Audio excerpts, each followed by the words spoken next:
नमस्कार. आज आपण एक सुंदर असा एक मक्याचा पदार्थ पाहणार आहोत. तर श्रावण महिना हा सुरू झालेला आहे आणि रिमझिम पाऊस किंवा आपण पावसाची झड लागली आहे असं म्हटलं तरी चालेल. तर अशा या मस्त वातावरणामध्ये पकोडे तर झालेच पाहिजे, नाही का? तर आज आपण बनवूयात मक्याचे क्रिस्पी असे पकोडे. त्यासाठी आपल्याला लागणार आहे मक्याचे दाणे. तर या ठिकाणी आपण 3 कणसाचे हे दाणे काढून घेतलेले आहे आणि आपण ते थोडे जाडसर असे मिक्सरला वाटून घेतलेले आहे. आणि त्यानंतर आपण थोडेसे दाणे बाजूला काढून घेतलेले आहे आणि ते आपण आता ठेचून घेणार आहोत. कारण मका हा जो आहे तर अख्खा जर तो तेलामध्ये गेला तर तो फुटू शकतो आणि आपल्या अंगावर तेल वगैरे उडू शकतं.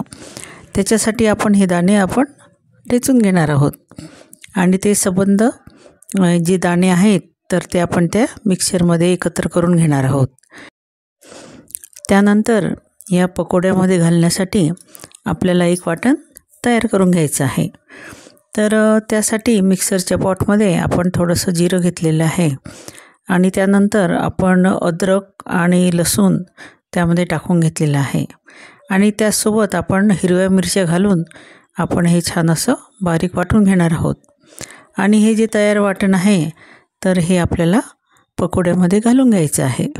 मक्याचं जर आपण मर्यादित प्रमाणात सेवन केलं तर आरोग्यासाठी ते चांगलंच असतं. आणि मला तरी असं वाटतं की ज्या सीझनमध्ये जे अवेलेबल आहे तर हे आपण त्याचा मर्यादित प्रमाणात आपण उपयोग केला पाहिजे. यामध्ये कार्बोहायड्रेट्स आणि फायबरचं प्रमाण भरपूर आहे. त्यामुळे आपल्याला ऊर्जा मिळते आणि त्यासोबत पचनतंत्र सुधारणं आणि वजन कमी करणं यासाठी सुद्धा त्याचा फायदा होऊ शकतो. आणि त्यानंतर आपण थोडी सोप घेतलेली आहे आणि ही सोप आणि थोडा ओवा आपण या बॅटरमध्ये टाकून घेणार आहोत.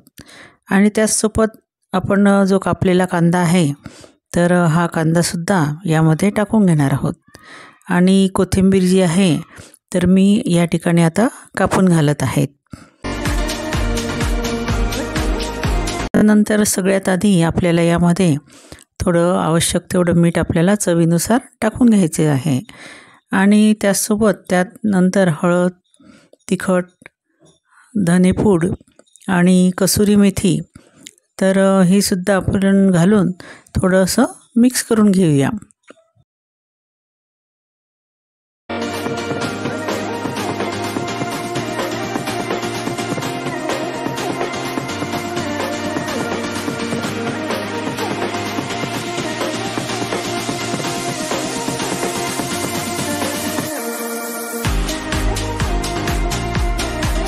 आता या मिश्रणामध्ये आपल्याला बेसन घालायचं आहे आणि ते थोडंसं अंदाजानेच आपल्याला घालायचं आहे. थोडंफार कमी जास्त आपल्याला या ठिकाणी लागू शकते.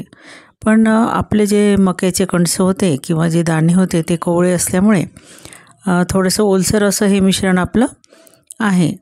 त्यामुळे आपल्याला आता या ठिकाणी ही सबंध वाटी आणि अजून 2 चमचे बेसन हे या ठिकाणी लागलेलं आहे.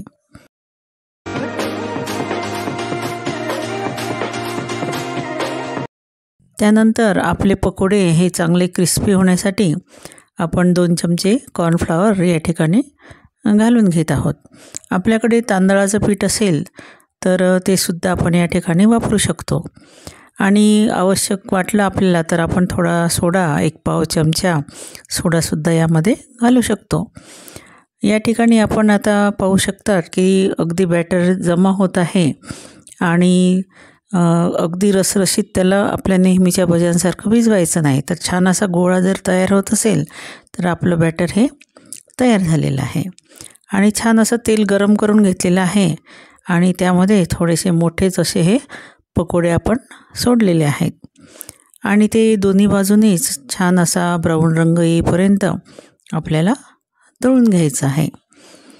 आणि जो झारा आहे तर हा आपल्याला अगदी कढईच्या काठावर थोडासा तिरपा करून यातलं तेल जे आहे ते नितरून घ्यायचं आहे. आणि यासोबतच मी 2-3 मिरच्या ज्या आहेत तर त्या थोड्याशा मध्ये कापलेल्या आहेत आणि किंचित असं मीठ त्यामध्ये घालून त्यासुद्धा या पकोड्यांसोबतच फ्राय करून घेतलेल्या आहेत. म्हणजे कोणाला जर वाटलं तर त्या मिरच्यासुद्धा ह्या त्यासोबत ते खाऊ शकतात. आणि अतिशय टेस्टी असे हे पकोडे आहेत आणि क्रिस्पी असे तयार झालेले आहेत. तर हे आपण मिरचीसोबत किंवा आपण तयार केलेली आहे एक चटणी सुंदर अशी, तर या चटणीसोबत आपण ट्राय करायचे आहेत. आणि अतिशय सुंदर आणि पोटभरीचा असा हा पदार्थ आहे. आणि पावसाळ्यात गरमागरम पकोडे म्हटले तर हा क्या बात है, बस लाजवाब, हे शब्द तोंडातून निघतात आणि मन असं छान तृप्त होऊन जाते. बाहेर पाऊस आणि आत गरमागरम असे पकोडे, बस और क्या चाहिए नाही जिंदगी में. तर आपण नंतर चटणीची रेसिपीसुद्धा इथंच पाहणार आहोत.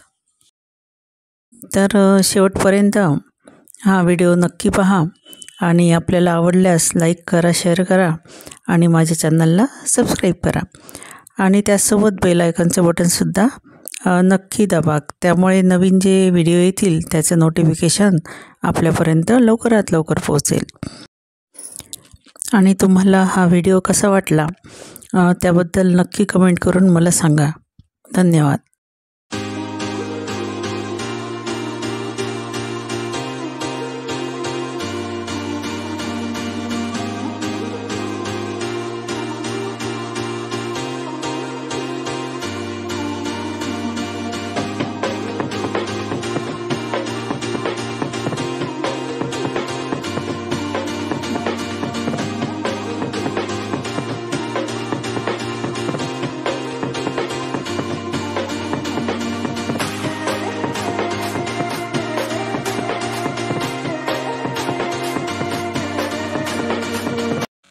या ठिकाणी आता आपण चटणीची रेसिपी पाहणार आहोत.